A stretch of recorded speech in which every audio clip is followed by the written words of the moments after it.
మనం వెళ్ళిపోయి మళ్ళీ మొత్తాలు పెట్టుకుని తిరిగి వచ్చేస్తున్నామండి. వచ్చే దారిలో దైవ వాగము చేత దైవ కారణం చేత అందమైన కోనేరు కనబడ్డారు. ఈ 6 చూశారు. తిరిగి ఉన్నారేమో కోనేరులకు దిగారు. చేతులు కట్టుకున్నామండి, దహం తెరుచుకున్నారు. అక్కడ సిరినమ్మ చెట్ల కింద అలిసిపోయి ఉన్నారు. ఎండ రోహిణీ కార్తెలోని. అయితే నాయన మీ 6 కూడా నిద్ర పడుతుంది. మీ 6వ పెద్దవాడు ఎవరు?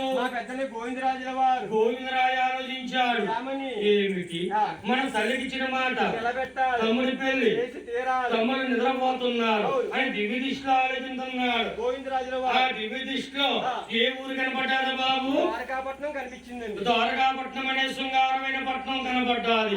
ఒరే తమ్ములారా, ఏమిటి మనం చేసే పనులేమిటి, మీ నిద్రలేటి? ఇక్కడ దగ్గర లేదో పట్నం కనబడుతుంది. ఆ పట్నం చూసుకుందాం. లేకపోతే ఆయన తమ్ముని లేవ తీసుకుని ఈ గోవిందరాజు ద్వారకాపట్నమే బయలుదేరి వస్తున్నాడు. గోవిందరాజు 6 రన్నాథములతో బయలుదేరాడు. ఈలోగా ఈ ద్వారకాపట్నం పరిపాలించే మహారాజు ఎవరు బాబు? అధిపతి ఆలమాదారుడినే మహారాజండి. ఆలమదారుడు 12 మంది భోజీలతో పలికితోటి అదే కోనేరు కనుక స్థానం వస్తున్నారండి. మహారాజు వస్తున్నారు. మీరు వెళ్తున్నారు. ఎదురు బుదురయ్యారు. మహారాజు 6 చూసాడు, ఆశ్చర్యపోయాడు. తన మంత్రులతో చెప్తున్నాడు, బాబు చేటే రాజులురా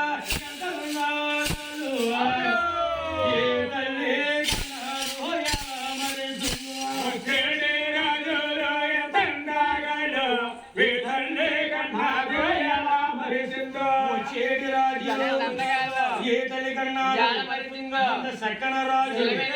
ఆ రాజుల్ని పలకరింటే పాపాలు పారిపోతాయి, చేసుకున్న పాపాలు వెళ్ళిపోతాయి అని మహారాజు ముందుకు